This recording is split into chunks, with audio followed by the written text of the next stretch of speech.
ഭീകരാക്രമണത്തിൽ നടപടി വീണ്ടും കടുപ്പിച്ച് ഇന്ത്യ. പാകിസ്ഥാൻ ഹൈക്കമ്മീഷൻ തലവനെ വിളിച്ചു വരുത്തും. സിന്ധു നദീജല കരാർ മരവിപ്പിച്ചു. വാഗ അട്ടാരി അതിർത്തികൾ അടച്ചു. നയതന്ത്ര നടപടി ചർച്ച ചെയ്യാൻ പാകിസ്ഥാനിൽ സുരക്ഷാ കൗൺസിൽ യോഗം.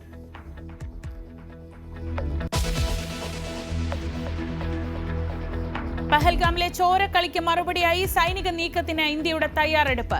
സജ്ജരായിരിക്കാൻ സേനയ്ക്ക് നിർദ്ദേശം. ഇനി എന്ത് എന്നാലോചിക്കാൻ പ്രതിരോധ മന്ത്രിയുടെ അധ്യക്ഷതയിൽ സർവകക്ഷി യോഗം. കശ്മീരിൽ മുഖ്യമന്ത്രി ഒമർ അബ്ദുള്ളയും യോഗം വിളിച്ചു. ഭീകരാക്രമണത്തെ അപലപിച്ച് കാനഡ.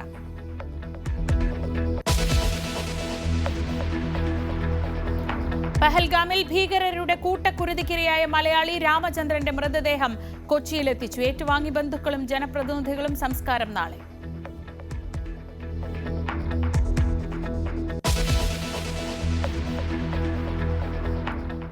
CMRL മാസപ്പടി കേസിൽ മുഖ്യമന്ത്രിയുടെ മകൾ വീണയ്ക്കെതിരെ ഗുരുതര തെളിവുകൾ നിരത്തിയ SFIO കുറ്റപത്രം. വീണയും ശശിധരൻ കർത്തായും ഒത്തുകളിച്ച് 2.78 കോടി തട്ടി. എക്സാലോജിക് എന്ന പരാമർശം വീണയെ ഉദ്ദേശിച്ച്.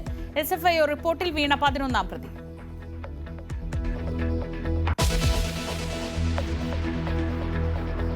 നിലമ്പൂരിൽ ഉപതെരഞ്ഞെടുപ്പ് ഇന്ന് പ്രഖ്യാപിച്ചേക്കും. ഒരുക്കങ്ങൾ വേഗത്തിലാക്കി മുന്നണികൾ. UDFന്റെ നേതൃസംഗമം പ്രതിപക്ഷ നേതാവ് ഉദ്ഘാടനം ചെയ്യും.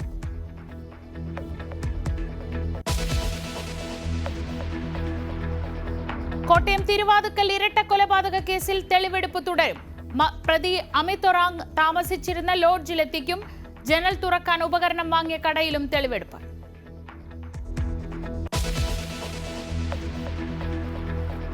മലപ്പുറം വേങ്ങരയിൽ ലോറിയും ബൈക്കും കൂട്ടിയിടിച്ച് 2 യുവാക്കൾക്ക് ദാരുണാന്ത്യം. മരിച്ചത് കോട്ടയ്ക്കൽ സ്വദേശികൾ. ഒരാൾക്ക് ഗുരുതര പരിക്ക്.